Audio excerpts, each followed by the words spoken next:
करुणामयी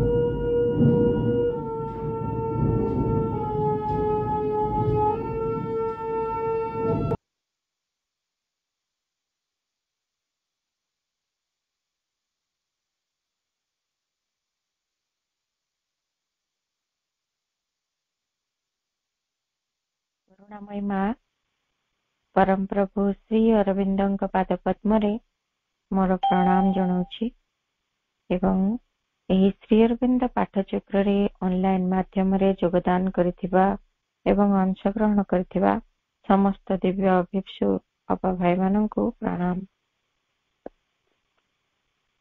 आमे पढुचे प्रभुंकर इलेक्ट्रेशन योग वॉल्यूम 2 तार आमे साधना थ्रू वर्क पढ़ुले वर्क एंड योग पढ़िले बिकमिंग कॉन्शियस इन वर्क पढ़ले the divine force in work ता मध्य बुझिबा चेष्टा कले प्रैक्टिकल कॉन्शियस इन वर्क ता भी आमे बुझिबार प्रयास करिचे। आज ए पर्याय रे रहिछि क्रिएटिव एक्टिविटी एवं से विषय रे आमे पढ़िबा प्रभुंक चिट्ठी गुड़िक एवं प्रेरणा गुड़िक ग्रहण करिबा आमर साधना जीवन रे प्रति मुहूर्त रे एगुड़िक आम पई ए लेटर गुड़िक चिट्ठी गुड़िक आम पई सब प्रकार गाइडेंस आनि दउछन्ते। ए क्रिएटिव एक्टिविटी होची सृजनशील कर्म जो गुड़िक आमे जानू किछि कला साहित्य ए सब गुड़िक नेकरी जो कार्य आमे करि थाउ किछि लेखा लेखी करिबा किछि पेंटिंग करिबा ए सब जिनिस नेकरी आम जीवन रे आमे जो प्रकार मनोभाव रे से कर्म गुड़िक करि थाउ से गुड़िक नै हमर कि भाव रे साधना जीवनटी आहुरी अधिक परिपुष्ट ही उठिबो से कार्य गुड़िक केमिति साधना अभिमुखी हे परिबो ताहारी विषय रे प्रभुंकर चिट्ठी गुड़िक पढ़िबा।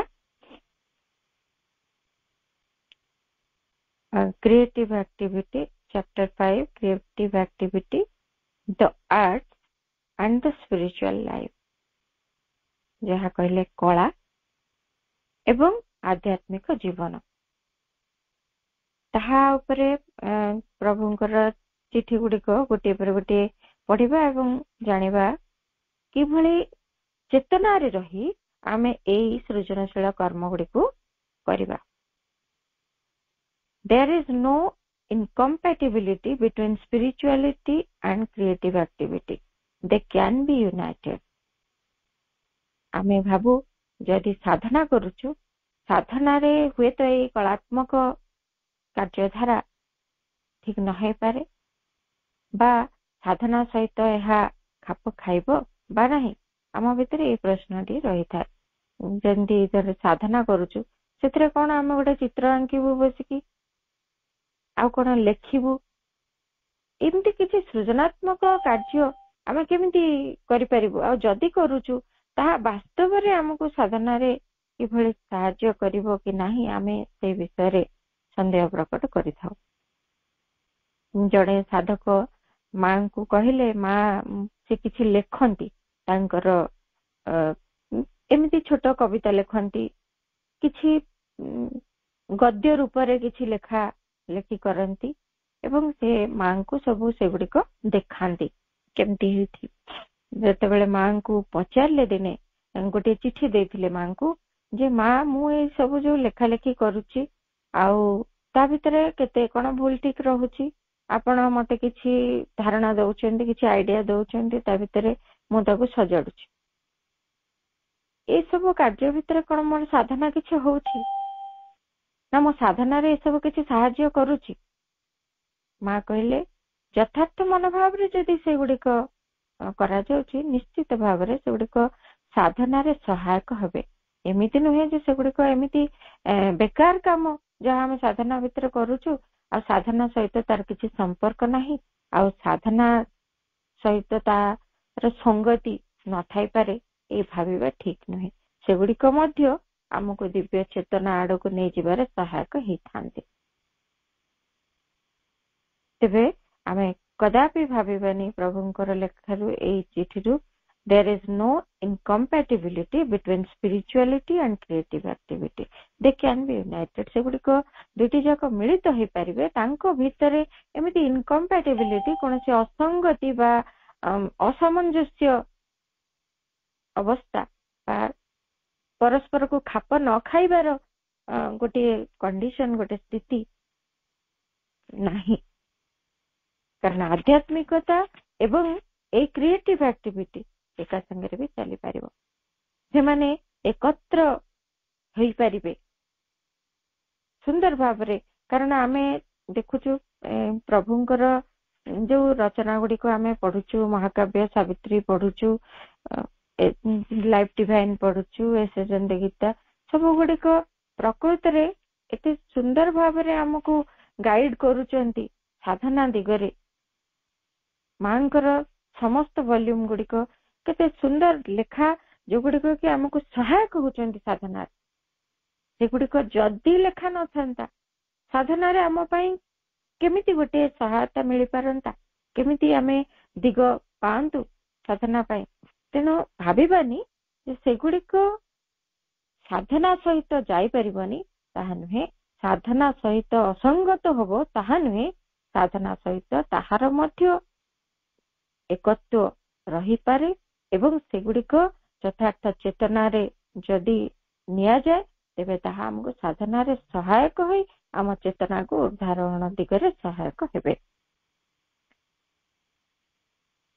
Any activity can be taken as part of the sadhana if it is offered to the divine or done with consciousness or faith that is done by the divine power.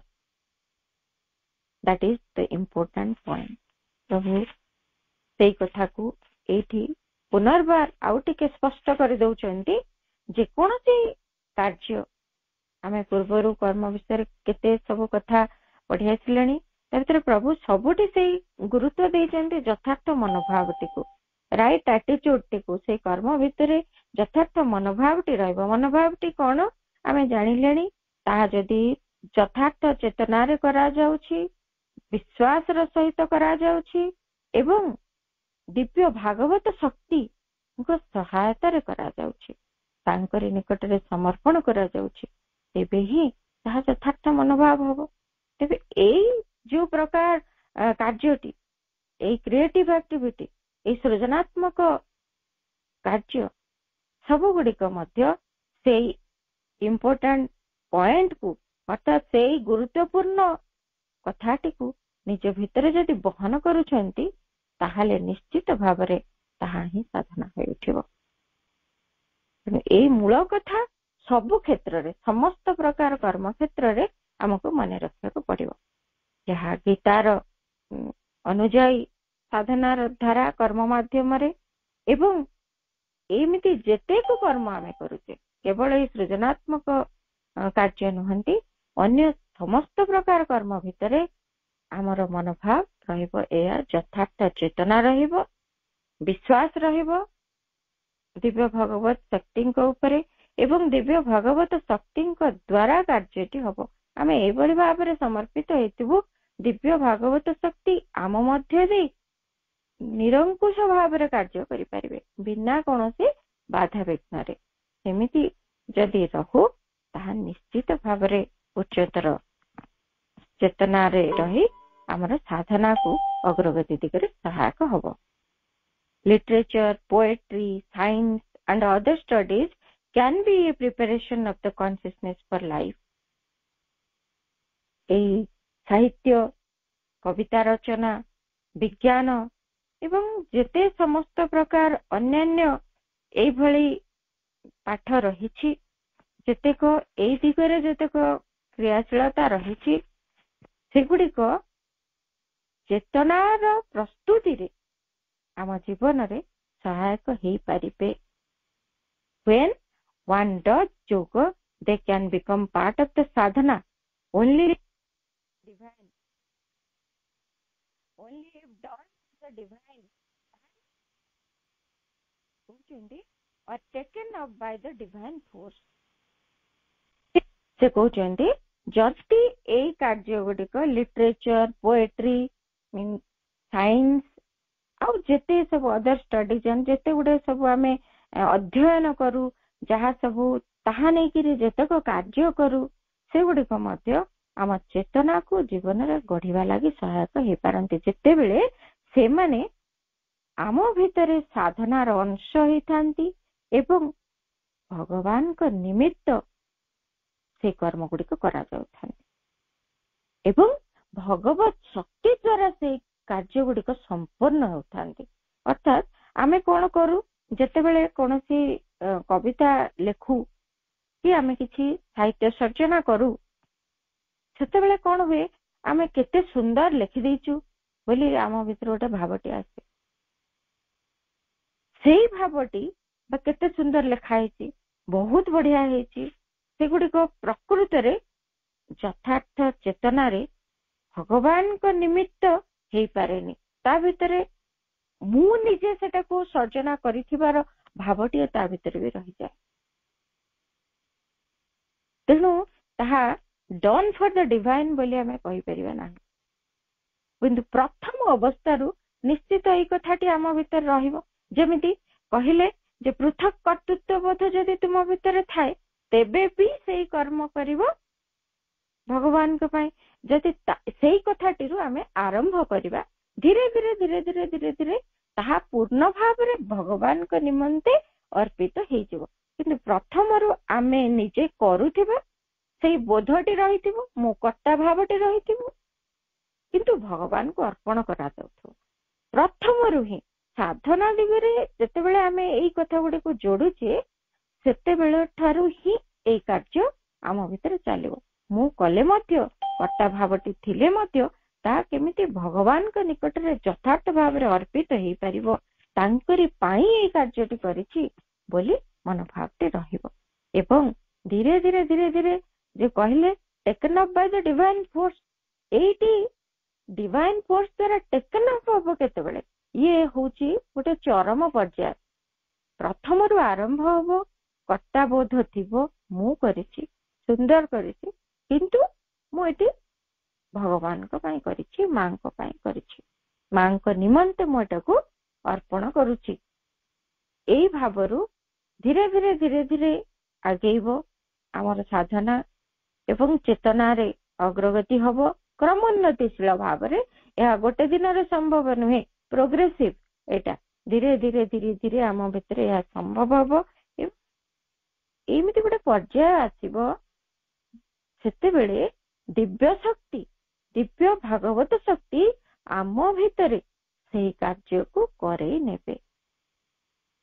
ଯେତେବେଳେ ଶ୍ରୀ ଅରବିନ୍ଦ ଆର୍ଯ୍ୟ ପତ୍ରିକା ପାଇଁ ଲେଖା ଲେଖି କରୁଥିଲେ, ମା କହୁଛନ୍ତି ଯେ ମୁଁ ଦେଖେ ଶ୍ରୀ ଅରବିନ୍ଦ କେବଳ ବସିଯାଆନ୍ତି ଏକାଗ୍ର ହେଇ, ଉର୍ଦ୍ଧ୍ୱରୁ ସବୁ କଥା ଗୁଡିକ ତାଙ୍କ ଭିତରେ ଦେଇ ଝରି ଆସେ ଏବଂ ତାଙ୍କ କଲମ ମୁନ ଦେଇ କାଗଜରେ ଲିପିବଦ୍ଧ ହୁଏ।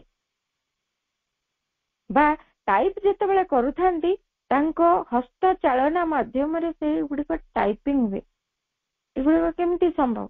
ଦିବ୍ୟ ଶକ୍ତି ସିଧାସଳଖ ଆମ ଭିତରେ ସେଇ କାର୍ଯ୍ୟଟିକୁ କରିବେ। ଏଟା ଗୋଟେ ଚୂଡାନ୍ତ ପରିଣତି, ଏହା ପ୍ରଥମରୁ ହେଇପାରେନି। କିନ୍ତୁ ବ୍ୟସ୍ତ ହବାର ନାହିଁ, ଆମେ ଆରମ୍ଭରୁ ଏମିତି ସମର୍ପଣର ମନୋଭାବ ରଖି, ଆମେ ଯଦି ବି କର୍ତ୍ତା ଭାବ ଅଛି ତାଙ୍କ ଆଡକୁ ଏଟିକୁ ଅର୍ପଣ କରିବାର ଅଭ୍ୟାସ କରୁଥିବା, ତାଙ୍କରି ନିମନ୍ତେ ଏହା କରିଛି ବୋଲି ମନୋଭାବଟି ରଖୁଥିବା, ଧୀରେ ଧୀରେ ଆମର ଯୋଉ ମୁଁ ଭାବଟି, ନିଜର ପୃଥକ କର୍ତ୍ତୃତ୍ୱ ବୋଧଟି ଧୀରେ ଧୀରେ ଧୀରେ ଧୀରେ ଧୋଇ ହେଇଯିବ, ଆଉ ରହିବ ନାହିଁ। ଧୀରେ ଧୀରେ ତାହା ଚାଲିଯିବ। କେମିତି ନା ମାଙ୍କ ପାଇଁ ସେଠି ଯେତେବେଳେ ଅର୍ପିତ ହଉଥିବ, ବାରମ୍ବାର ବାରମ୍ବାର ଏଇ ପ୍ରକ୍ରିୟା ଦ୍ଵାରା, ଆଉ ମୁଁ କରିଛି, କେତେ ସୁନ୍ଦର କରିଛି, ବଢିଆ ହେଇଛି ନା ନାଇଁ, ଆମେ ପ୍ରଥମେ ପ୍ରଥମେ ସମସ୍ତଙ୍କୁ ଦେଖେଇ ବୁଲୁ। ଯେତେବେଳେ କୌଣସି ପ୍ରକାର କଳାତ୍ମକ ସର୍ଜନା ଆମ ଭିତରେ କରୁ କି କୌଣସି ପ୍ରକାର ସାହିତ୍ୟିକ ସର୍ଜନା ଆମେ କିଛି କରିଥାଉ, ଆମେ ଭାବୁ ଯେ ଏଇ କଥାଟି କେମିତି ବଢିଆ ହେଇଛି ନା ନାଇଁ, ସମସ୍ତଙ୍କ ଠାରୁ ଟିକେ ଶୁଣିବା ପାଇଁ ଚାହୁଁ, ଟିକେ ବାହାବା ଚାହୁଁ, ପ୍ରଶଂସା ଚାହୁଁ। ଏଇଥିରେ ଜାଣିବା ଯେ ଆମ ଭିତରେ ପ୍ରକୃତରେ ସେଇ ପୃଥକ କର୍ତ୍ତୃତ୍ୱ ବୋଧଟି ଏବେ ବି ରହିଛି, ମୁଁ ବୋଧଟି ଏବେ ବି ରହିଛି। ଏହା ପ୍ରଥମରୁ ରହିବ, ଅସ୍ୱାଭାବିକ ନୁହେଁ, କିନ୍ତୁ ଗ୍ରାଜୁଆଲି ଆମେ ଆଗକୁ ଯିବା, ସେ ଡିଭାଇନ ଫୋର୍ସ ହିଁ ଆମ ଭିତରେ ଦେଇକି ସେ କାର୍ଯ୍ୟ କରିବେ, ସେତେବେଳେ ଆଉ ମୁଁ କରୁଥିବାର ବୋଧଟି ଆଉ ମୋଟେ ରହିବ ନାହିଁ। ସେତେବେଳେ then one should not want to be a poet for the sake of being a poet only, or for fame, applause, etc. ସେତେବେଳେ ଜଣେ ଆଉ ଚାହୁଁନଥିବ ମୁଁ ଗୋଟେ କବି ବୋଲି ପରିଚିତ ହେବି। ଜଣେ କବି ହବାର ଉଦ୍ଦେଶ୍ୟରେ ଜଣେ ଲେଖୁନଥିବ, ଅନ୍ୟମାନଙ୍କ ଆଗରେ ପ୍ରଶଂସିତ ହବା ପାଇଁ, ସମ୍ମାନିତ ହବା ପାଇଁ ସେ ଆଉ ଲେଖୁନଥିବ, ନିଜ ଯଶ ଖ୍ୟାତି ପାଇଁ ଲେଖୁନଥିବ। ସିଏ କେବଳ ତା ଭିତରେ ଦେଇକି ଦିବ୍ୟ ଶକ୍ତି ସେ କାର୍ଯ୍ୟ କରୁଥିବେ। ତାର ଆଉ ଏସବୁ ପ୍ରତି କୌଣସି ବୋଧ ନଥିବ। ମୁହୂର୍ତ୍ତଟି ଚାଲିଗଲେ ଆଉ କଣ ପାଇଁ ସେ ଚାହିଁବ? ମୁହୂର୍ତ୍ତଟି ରହିଥିଲା ଯାଇକି ସେ ଯଶ ଚାହିଁବ, ପ୍ରଶଂସା ଚାହିଁବ, ତାର ଖ୍ୟାତି ଚାହିଁବ, ନିଜେ ଗୋଟେ କବି ବୋଲି ସେ ଗୋଟେ ସମ୍ମାନ ଚାହିଁବ, ରେକଗ୍ନେସନ ଚାହିଁବ। ଯେତେବେଳେ ମୁହୂର୍ତ୍ତଟି ଚାଲିଯିବ ସେତେବେଳେ ସିଏ ଆଉ ଏସବୁ ତା ଭିତରେ ରଖିବନି। ସେ କେବଳ ଏହା ଗୋଟେ ସ୍ୱତଃପ୍ରବୃତ୍ତ କାର୍ଯ୍ୟ ଭଳି ତା ଦ୍ୱାରା ଘଟି ଚାଲିଥିବ। ତା ଭିତରେ ଦେଇକି ଦିବ୍ୟ ଶକ୍ତି ଯାହା ପ୍ରେରଣା ଦେଉଛନ୍ତି ତାହା କେବଳ ଲିପିବଦ୍ଧ ହେଉଥିବ। ନା ତାର ମନର କିଛି କ୍ରିୟା ଥିବ, ନା ଅହଂର କିଛି କ୍ରିୟା ଥିବ, କିଛି ନାହିଁ। ସ୍ୱତନ୍ତ୍ର ଭାବରେ ଦିବ୍ୟ ଶକ୍ତି ସେଇ କ୍ରିୟା କରୁଥିବେ ତା ଭିତରେ। ତେଣୁ ସାଧନା ତ ନିଶ୍ଚିତ ଭାବରେ ଏହା ମାଧ୍ୟମରେ ଅଗ୍ରଗତି କରିପାରିବ। The spiritual life and one's own inner psychic and spiritual change should be the first preoccupation of a sadhak. ଯେତେବେଳେ ଜଣେ ସାଧନା କରୁଛେ, ଆମେ ମାନେ ଯେତେବେଳେ ସାଧନା ପଥରେ ଅଗ୍ରଗତି କରୁଛେ, ସେତେବେଳେ ଆମର ଆଧ୍ୟାତ୍ମିକ ଜୀବନରେ ସେତେବେଳେ କେବଳ ଚୈତିକ, ଆନ୍ତର ଚୈତିକ ଜୀବନ ଏବଂ ଚୈତିକ ରୂପାନ୍ତର, ଆଧ୍ୟାତ୍ମିକ ରୂପାନ୍ତର, ଏଇଟି ଆମ ମାନଙ୍କର ମୂଳ ଧ୍ୟାନ ରହିବା ଦରକାର। ଏଇଥିରେ ଆଉ କିଛି ବି ନୁହେଁ। ସେଇଠି ଆମେ ଯଦି ପୋଏଟ୍ରି କରୁଛୁ, ଲେଖୁଛୁ, ପେଣ୍ଟିଂ କରୁଛୁ, ଏଗୁଡିକ ପୁରା କହୁଛନ୍ତି ପ୍ରଭୁ ଇଜ ସମଥିଙ୍ଗ କ୍ୱାଇଟ ସବଅର୍ଡିନେଟ। ଏଗୁଡିକ ସବୁ ଗୌଣ ଜିନିଷ ଗୁଡିକ, ସେଗୁଡିକ ମୁଖ୍ୟ ହବନି। ମୁଖ୍ୟ ହବ ଆମର କଣ? ଆମ ଚେତନାରେ ଅଗ୍ରଗତି, ଆମର ଚୈତିକ ରୂପାନ୍ତର, ଆଧ୍ୟାତ୍ମିକ ପରିବର୍ତ୍ତନ ଆମ ଚେତନାରେ, ତାହା ମୂଳ କଥା ଆମ ଜୀବନର। ସେଇଥିରେ ହିଁ ଆମର ଲକ୍ଷ୍ୟ ରହିବା ଦରକାର। ତେଣୁ ଏ କଳା ମାଧ୍ୟମରେ ହଉ, କବିତା ମାଧ୍ୟମରେ ହଉ, ଆମର ଯଦି ଆଧ୍ୟାତ୍ମିକ ରୂପାନ୍ତର ହଉଛି, ଚୈତ୍ୟ ରୂପାନ୍ତର ସମ୍ଭବ ହଉଛି, ତାହା ହିଁ ମୂଳ କଥା। ତାହା ନ ହଉଛି ଯଦି ଏଇ ଗୌଣ କଥା ଗୁଡିକରେ ଆମେ ଯଦି ଲାଗି ରହିଛେ,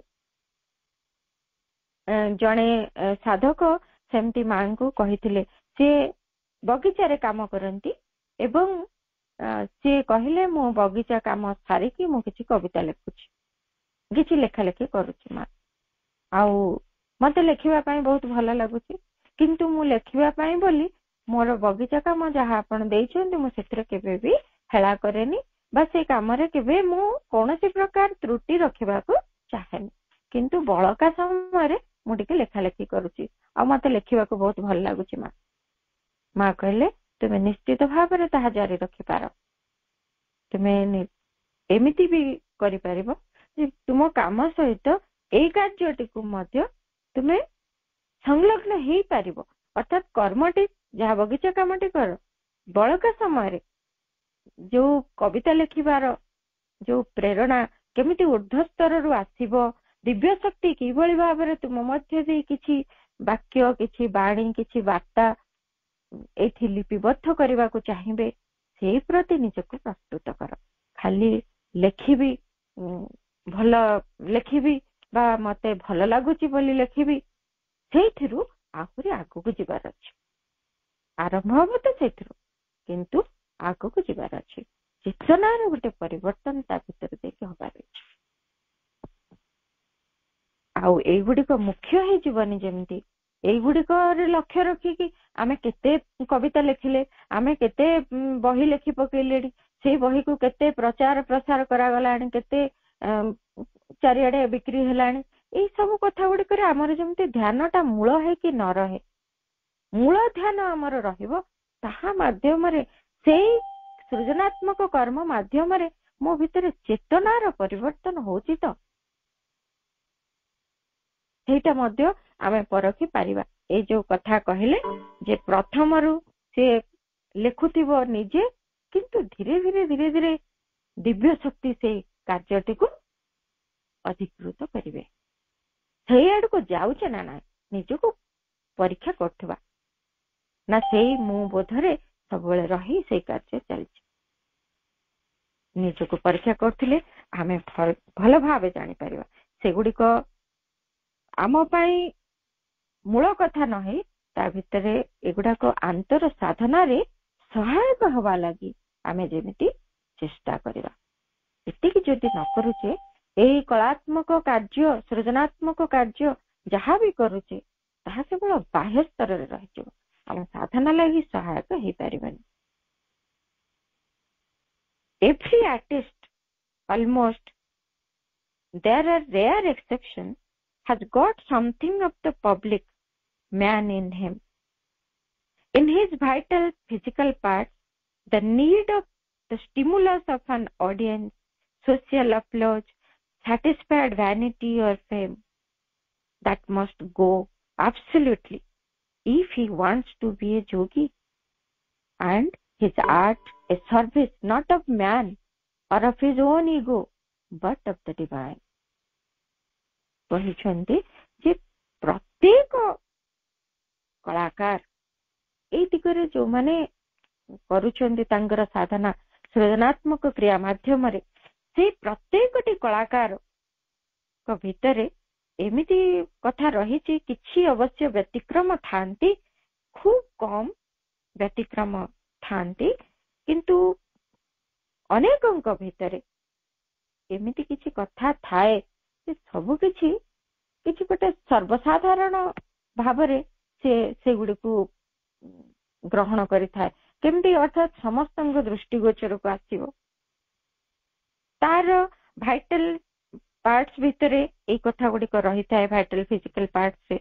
ତା ଭିତରେ need of the stimulus of ଆନ୍ ଅଡିଏନ୍ସ, ଅର୍ଥାତ୍ କିଛି ଯିଏ ମାନେ ଶ୍ରୋତା ଅଛନ୍ତି, ଯୋଉମାନେ ସେ କିଛି ଯଦି ଆର୍ଟ କରିଛି, ପେଣ୍ଟିଂ କରିଛି, ତାକୁ ଦେଖୁଥିବା ଲୋକମାନେ, କବିତାକୁ ଶୁଣୁଥିବା ଲୋକମାନେ, ସେମାନଙ୍କ ଭିତରେ ଯଦି ଗୋଟେ ଉତ୍ସାହ ଦେଖାଦେଲା, ତାଙ୍କର ପ୍ରେରଣାଟି ମିଳିଲେ ୟା ଭିତରେ ଉତ୍ସାହ ସୃଷ୍ଟି ହୁଏ। ସାମାଜିକ ପ୍ରଶଂସା ମିଳିଲା, ତାହାରି ଭିତରେ ସେ ଉତ୍ସାହିତ ହୁଏ। ଆଉ କଣ, ତାର ଯୋଉ ଭ୍ୟାନିଟି, ତାର ଯୋଉ ଗର୍ବ, ତାର ଯୋଉ ଯଶ, ସେଇଗୁଡାକ ପୁରା ପରିତୃପ୍ତ ହେଇଯାଆନ୍ତି। ଅନେକ ଆର୍ଟିଷ୍ଟଙ୍କର ଏଇ କଥାଟି ଅଛି, ସେମାନେ ଚାହାନ୍ତି, କାରଣ ଆମେ ବି ଦେଖୁଛେ ସମାଜରେ ବହୁତ ବ୍ୟକ୍ତି ଏଇ ସବୁ କଥା ଗୁଡିକ ଚାହାନ୍ତି। ସେମାନେ ଚାହାନ୍ତି ଯେ ତାଙ୍କର କଳାଟିକୁ ଲୋକମାନେ ବହୁତ ପ୍ରକାର ପ୍ରଶଂସା କରନ୍ତୁ, ତାକୁ ନେଇକରି କିଛି ଆଲୋଚନା ଭିତରେ ସେମାନେ ତାକୁ ରଖନ୍ତୁ, ସମ୍ମାନ ଦିଅନ୍ତୁ, କୌଣସି ପ୍ରକାର ସେ ସମାଜରେ ନିଜକୁ ଗୋଟିଏ ପ୍ରକାର ପ୍ରତିଷ୍ଠିତ କରୁ। ତାର ପ୍ରାଣ ଏଥିରେ ଭାରି ସନ୍ତୁଷ୍ଟ ହୁଏ, ତାର ଆତ୍ମତୃପ୍ତି ହୁଏ, ତାର ଯଶ ଖ୍ୟାତି ବଢେ, ଏଇ କଥା ସେ ଚାହେଁ। ଦ୍ୟାଟ୍ ମଷ୍ଟ ଗୋ। ସେଇଗୁଡିକ ଯେମିତି ସାଧନା କ୍ଷେତ୍ରରେ ଆମ ଭିତରେ ନ ରହେ। ସାଧାରଣ କଳାକାରଟି ଏସବୁ କରିପାରେ, କିନ୍ତୁ ଆମେ ସେ କଥା କରିପାରିବାନି। ଜଣେ କଳାକାର ସେ କଣ କରନ୍ତି, ପେଣ୍ଟିଂ କରନ୍ତି। ସେମାନେ ପେଣ୍ଟର ମାନେ ତା ତଳେ ତାଙ୍କ ନାଁଟି ଲେଖନ୍ତି, ଯୋଉ ପେଣ୍ଟିଂଟି କରିଥାନ୍ତି ତଳେ ନାଁଟି ଲେଖିଥାନ୍ତି। ସେଇ ନାଁଟି ଲେଖିବାଟି ମଧ୍ୟ ନିଜର ଗୋଟେ ପରିଚୟ, ନିଜର ଗୋଟେ ଛାପ ସେଥିରେ ଛାଡିବା, କିନ୍ତୁ ସେଇଠି ମଧ୍ୟ ବେଳେ ବେଳେ ଅହଂର ପରିଚାୟକ ହେଇପାରେ। କିନ୍ତୁ ସେ ସବୁର ଊର୍ଦ୍ଧ୍ୱକୁ ଆମକୁ ଚାଲିଯିବାକୁ ପଡିବ। ଆମ ଚେତନା ଭିତରେ ତାହା କେବଳ ସେଇ ଦିବ୍ୟଙ୍କ ନିମନ୍ତେ ସମର୍ପିତ ଏକ କାର୍ଯ୍ୟ ହିଁ ରହିବ। ନିଜର ଅହଙ୍କାର ପାଇଁ, ନିଜର କଳା ଚାତୁରୀର ସେବା ପାଇଁ ଏ କାର୍ଯ୍ୟ ଆମେ କରିବା ନାହିଁ। କେବଳ ଭଗବାନଙ୍କ ଲାଗି ଏହା ନିବେଦିତ ଏକ କର୍ମ ହିଁ ରହିବା ଉଚିତ। ସାଧନା କ୍ଷେତ୍ରରେ ଏହାକୁ ନେଇକି ଏଇଭଳି ସାଧନା କରାଯାଇ ପାରିବ, ସାଧାରଣ ମନୋଭାବରେ ନୁହେଁ।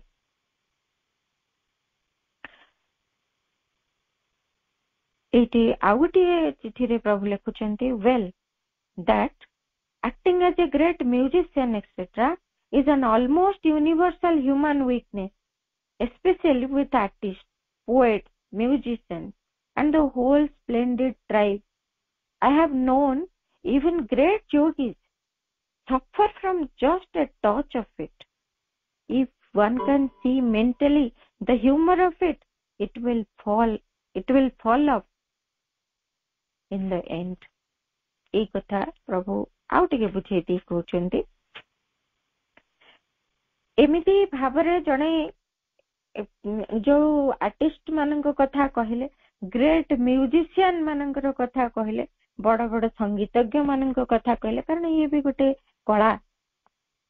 ସେମାନଙ୍କ ଭିତରେ ଏମିତି ପ୍ରକାରରେ ଅଲମୋଷ୍ଟ ଗୋଟେ ୟୁନିଭର୍ସାଲ ହ୍ୟୁମାନ ୱିକନେସ ଅଛି, ଏମିତି ବିଶ୍ୱଜାଗତିକ ଗୋଟେ ମାନବୀୟ ଦୁର୍ବଳତା ଏଇ ଆର୍ଟିଷ୍ଟ ମାନଙ୍କ ସହିତ, ପୋଏଟ ମାନଙ୍କ ସହିତ, କଳାକାର, କବି, ସଙ୍ଗୀତଜ୍ଞ, ସେମାନଙ୍କ ଭିତରେ ଏଇ ସମସ୍ତ ଚମତ୍କାର, ତେଜମୟ ଯେତକ ବ୍ୟକ୍ତିତ୍ୱ, ଏଇମାନଙ୍କ ଭିତରେ ଏମିତି ଗୁଣଟିଏ ରହିଛି, ଗୋଟେ ଏମିତି ଦୁର୍ବଳତାଟିଏ ତାଙ୍କ ଭିତରେ ଅଛି। ପ୍ରଭୁ କହୁଛନ୍ତି, ମୁଁ ଜାଣିଛି ଏମିତି ବଡ ବଡ ଯୋଗୀ ମାନେ ମଧ୍ୟ ତାର ଟିକେ ସ୍ପର୍ଶରେ ସେମାନେ କଣ suffer from just a touch of it, ତାର ସାମାନ୍ୟ ସ୍ପର୍ଶରେ ବି ସେମାନେ ଜାଣିପାରନ୍ତି ଏଇ କଥା ଗୁଡିକ କେତେ ପ୍ରକାରର ଦିବ୍ୟ, ତା ଭିତରେ ଦିବ୍ୟ ଗୁଣ ରହିଛି। ନିଶ୍ଚିତ ସେଗୁଡିକ ଏମିତି ଚମତ୍କାର, ଏମିତି ତେଜମୟ ଯେ ସେଗୁଡିକରେ ସେମାନେ ଅଭିଭୂତ ହେଇଯିବେ। ଏମିତି କେତେ ବଡ ବଡ ଯୋଗୀ ମାନେ ମଧ୍ୟ ଏ ପ୍ରଭୁ କହୁଛନ୍ତି ସେମାନେ ଏଇଥିରେ ଅଭିଭୂତ ହେଇଯାନ୍ତି। ତାର ଯୋଉ ଚମତ୍କାରିତା ରହିଛି ଏସବୁର, କାରଣ ଯଦି ଜଣେ ଭଲ ବଜେଇ ପାରୁଛି, ସେ ସଙ୍ଗୀତଜ୍ଞ ହେଇକିରି ସେ କିଛି ମ୍ୟୁଜିକାଲ ଇନଷ୍ଟ୍ରୁମେଣ୍ଟ ବଜେଇ ପାରୁଛି, ତାହା ଭିତରେ ମଧ୍ୟ ଆସିଯାଏ ଯଦି ସିଏ ଏଇ କାର୍ଯ୍ୟଟି କରିପାରୁଛି ଚମତ୍କାର ଭାବରେ, ଏଇଗୁଡିକର ଏମିତି ଚମତ୍କାରିତା ଅଛି ଯେ ତା ଦ୍ୱାରା ଜଣେ ପ୍ରଭାବିତ ହେଇଯିବ। ସେ ଯୋଗ ସାଧନା କଥା ଭୁଲିଯାଇ ସେଥିରେ କେତେ ବଢିଆ ହଉଛି, କଣ ହଉଛି, ଏଇ ଦିଗରେ ବି ପ୍ରବେଶ କରିଯାଏ। କାହିଁକି ନା ସିଏ ଯଦି ଭଗବାନଙ୍କ ପାଇଁ କରୁଛି ବୋଲି ଏଇ ବୋଧଟି ତା ଭିତରେ ନ ଆସି ବି ପାରେ। ଏମିତି ଅନେକ ବଡ ବଡ ଯୋଗୀ ମଧ୍ୟ ଏଇଥିରେ ସେମାନେ ସେଇ ଭିତରେ ଭଳି ଯାଆନ୍ତି। ଜଣେ ଯଦି ଏଇ କଥାକୁ ଦେଖିପାରିବ, ଜଣେ କଳା କରୁଛି, କବିତା ଲେଖୁଛି, କୌଣସି ପ୍ରକାର ଚିତ୍ର କରୁଛି, ସଙ୍ଗୀତଜ୍ଞ ଭଳି ଗୀତର ସ୍ୱର କମ୍ପୋଜ କରୁଛି ବା କିଛି ବାଦ୍ୟଯନ୍ତ୍ର ବଜେଇ ପାରୁଛି, ଏଇ ସବୁ କଥା ଗୁଡିକ ଜଣେ ତାହା ଦ୍ୱାରା ଭାସି ନଯାଏ ସେଇ କାର୍ଯ୍ୟଟି କିଭଳି ଭାବରେ ଭଗବାନଙ୍କ ପାଇଁ ହଉଥିବ, ନିଜ ପାଇଁ ନୁହେଁ। କାରଣ ତାର ଏତେ ଚମତ୍କାରିତା ଯେ ଜଣେ ନିଜ ପାଇଁ ବୋଲି, ନିଜର ସୃଷ୍ଟି, ନିଜର ସର୍ଜନା ବୋଲି ସେ ଭାବେ। ଏଇଟା ଗୋଟେ କ୍ରିଏଟିଭ ୱାର୍କ। ଏଇଟା ଏମିତି କାର୍ଯ୍ୟ ନୁହଁ ଯେ ଜଣେ ବସିକିରି ଯେମିତି ଘର ଝାଡୁ କରିବା, ଏଥିରେ କ୍ରିଏଟିଭିଟି କଣ? ଜଣେ ଘରଟା ତ ଝାଡୁ କରିବ, ଏମିତି ଗୋଟେ ସାଧାରଣ ଫିଜିକାଲ ୱାର୍କ ଏଟା ନୁହେଁ। ଏଇଟା ଗୋଟେ ସୃଜନାତ୍ମକ କାର୍ଯ୍ୟ, ଏହା ଭିତରେ କିଛି ନୂତନ ସର୍ଜନା ହଉଛି। ଜଣେ ମ୍ୟୁଜିସିଆନ ସେ କିଛି ନୂଆ ସ୍ୱର ସଂଯୋଜନା କରିପାରୁଛି, ଜଣେ ଆର୍ଟିଷ୍ଟ କିଛି ନୂତନ ଚିତ୍ରକଳା ନିଜ ଭିତରେ ସମ୍ପୂର୍ଣ୍ଣ ନୂତନ, ଯାହା ପୂର୍ବରୁ କେହି କରିନଥିବେ ବି ସେ କରିଦେଇପାରେ।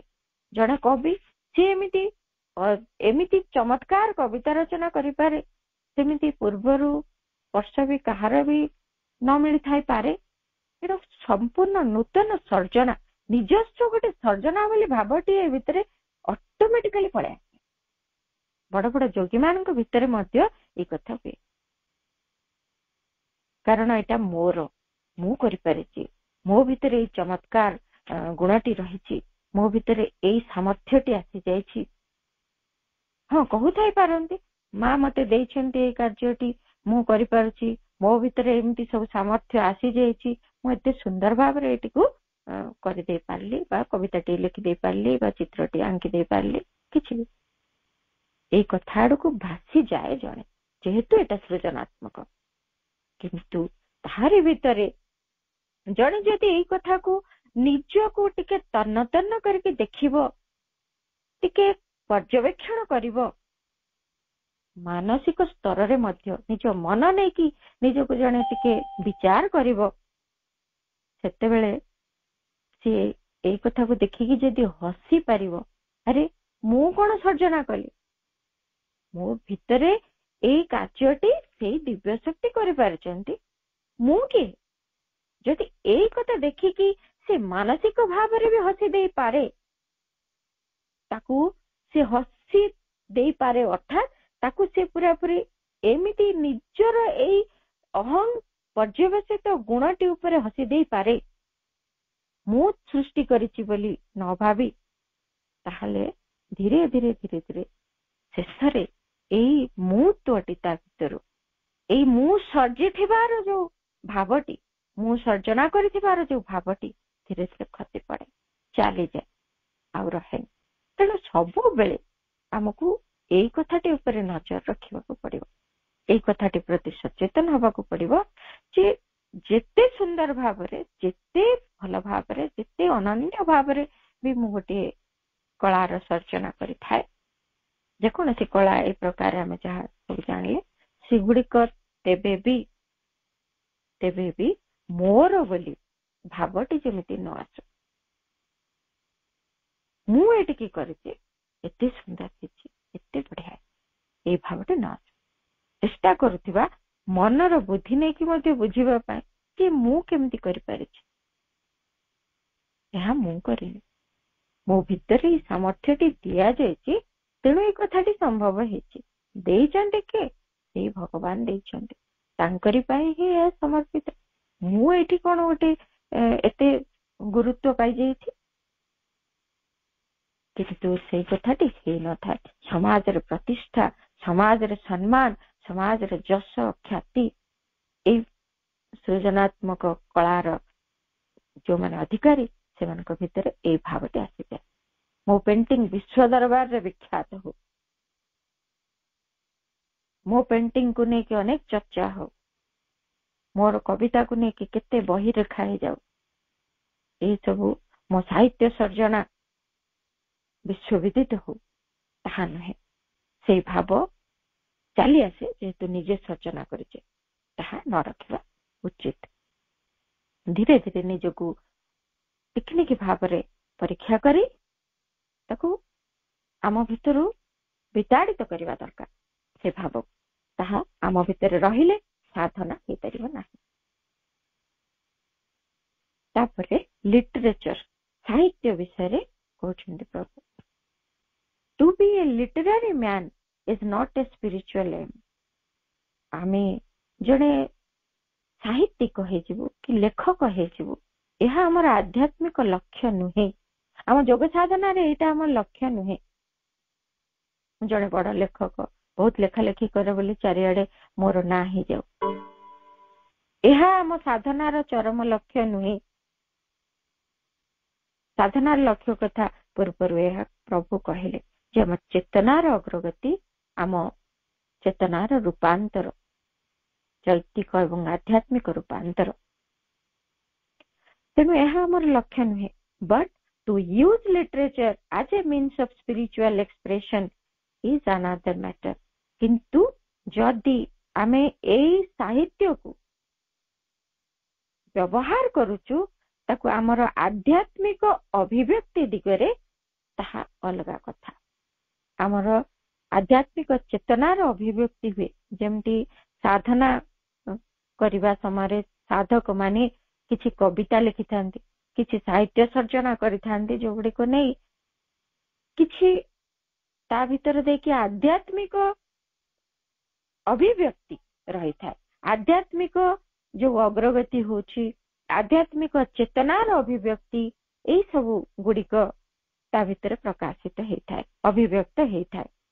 जदि सेमिति हेला अलगा कथा, किंतु ताहा जेते सुंदर हो गले मध्य ताहा मो साधनार लक्ष्य नुहे। ताहा भितर दे even to make expression a vehicle of a superior power helps to open the consciousness. The harmonizing rests on that principle. कहते even to make expression, ये जो अभिव्यक्ति करूछु जो कविता माध्यम रे साहित्य माध्यम रे ताहा भितर से एक्सप्रेशन टा एमिति गोटे अभिव्यक्तिटा करबा पाई एहा गोटे जंत्र हे पारे, जहाँ जो जंत्रटा कि गोटे सुपीरियर पावर माध्यम रे आम भितरे चेतनार उन्मिलन हो जाए। धरा जो जने साधक से कविता लिखुचंती ताहा भितर देई तांकर से कविता माध्यम रे जो आध्यात्मिक अभिव्यक्ति गुड़िक होछि से गुड़िक एमिति गोटे जंत्र हो पारे, से आध्यात्मिक अभिव्यक्ति से कविता माध्यम रे एमिति जंत्र हो पारे जहाँ भितर देकरी से ऊर्ध्वतर शक्ति साहाय्य करे आम चेतनार उन्मिलन दिगरे। सेमिति हेबा उचित, सेटा गोटे कथा हे परिबो ताहारी उपरे सब किछि निर्भर करे, एई कथाटी उपरे सब किछि संगतिपूर्ण भाव रे निर्भर करे। एमिति नुहे जे आमे एई उद्देश्य रे से कविता साहित्य जहाँ सर्जना करूछु से उद्देश्य रे नबा उचित जे जहाँ आम भितर देके अभिव्यक्त होछि ता भितरे ऊर्ध्वतर शक्ति आम चेतनार उन्मिलन पाई साहाय्य करूछन्ति। सेमिति होबा दरकार। एमिति नुह मोर एते बड़ अनुभूति मु ताको कविता रे प्रकाश कर देली कि चमत्कार हेछि, से भावटी आम भितर न ऊर्ध्वतर जो शक्ति से मते साहाय्य करूछन्ति, मो चेतना खोली जाउछि से दिगरे एवं तांकरी शक्ति द्वारा मो भितर कार्यटी होछि। एमिति भावटी ता भितर केते डिफरेंस आमे जदि लेखुछे ता भितरे मनोभाव साधारण स्तर रे केमिति रहे, सेथिरु आमे साधना स्तर को आसीबा सेति केमिति परिवर्तित होबा दरकार से मनोभावटी ता प्रभु सुंदर भाव रे बुझाई दैछन्ते। A literary man is one who loves literature and literary activity for their own separate sake. J literary man माने जे तरह लेखक टीए हो कवि टीए हो सी जी की भल पाए कौन से साहित्य को भल पाए, से जो लेखिबार जो क्रिया किछि रचना करिबार जो शैली से कार्यटी को से भल पाए, किंतु से निज पाए से कथाटी भल पाए। किछि गोटे लेखिबा कोन गोटे भावटी आसिला अनुभवटी आसिला से ताको लेखि देबा को ताको भल लागियो, से कथाटी को जेमिति गोटे लेखार रूप दबाटी ताको पसंद आसीबो तांको निज पाए ओन सेपरेट सेक पाए निज पाए से ताको लेखि रखिबा को चाहंती। किंतु साधारण भाव रे कथाटी पे लेखकटीए हो कि कविटीए हो साहित्यिकटीए हो से एमिति भाव रे साधारण चेतना रे ए मनोभाव रे से लेखे। किंतु प्रभु कहउछन्ति a yogi who writes is not a literary man, किंतु जे जोगी जनक साधक जनक जे लेखुछन्ति एबे साहित्य सर्जना करूछन्ति सी जने एमिति भाव रे जने साहित्यिक लेखक नहंती। से काहे कि साधारण स्तर रे साहित्यिक लेखक बोली जहाको कहा जाए ए जोगी जनक जे लेखुछन्ति सी एया नहंती। काहे कि for he writes only what the inner will capital W लेखुछन्ति प्रभु। For he writes only what the inner will and what capital W what wants him to express. बहुत गुरुत्वपूर्ण ए कथाटी एठी जोगीटी साधकटी लेखिबनी सेमिति साधारण चेतना रे साहित्यिकटी लेखिला भलिया से लेखुची को चेतना रे, से लिटरेरी मैन नुहे। काहे कि से लेखुची को चेतना रे व्हाट द इनर विल, ସେଇ ଆନ୍ତର ଦିବ୍ୟ ଇଚ୍ଛା କଣ ବ୍ୟକ୍ତ କରିବାକୁ ଚାହେଁ ଏବଂ ୱାର୍ଡ ସେ କ୍ୟାପିଟାଲ W ଅର୍ଥାତ୍ ସେଇ ପରାବାକ୍ ସେଇ ଦିବ୍ୟ ବାକ୍ ତା ଭିତରେ ଦେଇକି କିଭଳି ଭାବରେ ନିଜକୁ ଅଭିବ୍ୟକ୍ତ କରିବାକୁ ଚାହେଁ। ଇଏ ଶବ୍ଦ ସଂଯୋଜନା କରୁନଥିବ ଖୋଜି ଖୋଜି, ସେ ଡିକ୍ସନାରୀରେ ସିନୋନିମ୍ସ ଖୋଜିବନି, ସିଏ ନିଜର ଜ୍ଞାନର ଚାତୁରୀ ଏଠି ଅଭିବ୍ୟକ୍ତ କରିବାରେ ଲାଗିବନି ମନ ଖର୍ଚ୍ଚ କରିକି।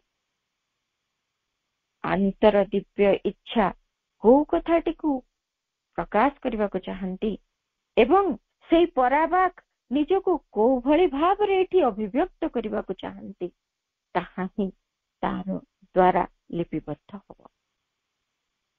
କଦାପି ନୁହେଁ ଯେ ସିଏ ସୁନ୍ଦର ବାକ୍ୟ କରିବ, ସୁନ୍ଦର ଶବ୍ଦ ସଂଯୋଜନା କରିବ, ଭଲ ଭଲ ସବୁ କଥା ସେ ଲିପିବଦ୍ଧ କରିବ, ତାହା ନୁହେଁ। He is a channel and an instrument of something greater than his own literary personality. ସେ କେବଳ ଗୋଟିଏ ମାଧ୍ୟମ ହେଇଯାଇଥିବ, ଗୋଟେ ଯନ୍ତ୍ର ହେଇଯାଇଥିବ, ତାର ନିଜସ୍ୱ ଏଇ ଯୋଉ ସାହିତ୍ୟିକ ବା ଲେଖକର ଯୋଉ ବ୍ୟକ୍ତିତ୍ୱକୁ ତପିକିରି ତାକୁ ତାର ଊର୍ଦ୍ଧ୍ୱରେ ତାଠାରୁ ମହତ୍ତର ଏମିତି ଗୋଟିଏ ଚେତନାର ସିଏ ଇନଷ୍ଟ୍ରୁମେଣ୍ଟ ହେଇଯାଇଥିବ, ଯନ୍ତ୍ର ହେଇଯାଇଥିବ, ସିଏ ଏମିତି ଗୋଟିଏ ମାଧ୍ୟମ ହେଇଯାଇଥିବ ଯୋଉଠି ପରାବାକ୍ ତା ମଧ୍ୟ ଦେଇ ଅଭିବ୍ୟକ୍ତ ହଉଥିବ, ସେଇ ଦିବ୍ୟ ଇଚ୍ଛା ଶକ୍ତି ତା ମଧ୍ୟ ଦେଇ ଅଭିବ୍ୟକ୍ତ ହଉଥିବ। ଏମିତି ଗୋଟେ ଚ୍ୟାନେଲ ସେ ହବ, ଏମିତି ଗୋଟେ ଇନଷ୍ଟ୍ରୁମେଣ୍ଟ ହବ, ଏମିତି ଊର୍ଦ୍ଧ୍ୱତର ଶକ୍ତିର ସିଏ ତାର ଏଇ ସୃଜନାତ୍ମକ ସାହିତ୍ୟ ସର୍ଜନାତ୍ମକ ଯୋଉ ବ୍ୟକ୍ତିତ୍ୱ ତାହାର ଯଥେଷ୍ଟ ଊର୍ଦ୍ଧ୍ୱତର ମହତ୍ତର ଏମିତି ଗୋଟେ ଚେତନା ସ୍ତରରେ ଏ କାର୍ଯ୍ୟଟି ସେ କରୁଥିବ। ସେ ଏମିତି ଗୋଟେ ମାଧ୍ୟମ ହବ, ଏମିତି ଗୋଟେ ଯନ୍ତ୍ର ହବ, ତେବେ ଯାଏ ତାହା ସାଧନାରେ ତାକୁ ସାହାଯ୍ୟ କରିବ। କିନ୍ତୁ ଏଇଠି ଏଇ କଥା ମଧ୍ୟ ମନେ ରଖିବା, ପ୍ରଥମରୁ ସେଇଭଳି ଆରମ୍ଭ ହଉଥିବ, କିନ୍ତୁ ଲକ୍ଷ୍ୟ ଥିବ ଏଇଆ, ଏଇଠି ଯାଇ ପହଞ୍ଚିବାକୁ ହବ।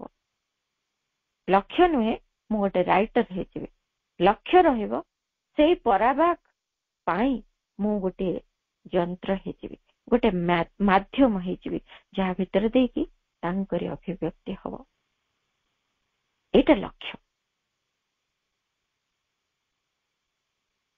ଏଇଠି ରହିବା, ଆରଥରକୁ ଆହୁରି ଅନେକ କିଛି ଏଇ କ୍ରିଏଟିଭ ଆକ୍ଟିଭିଟି ଉପରେ ରହିଛି, ଆଗକୁ ପଢିବା।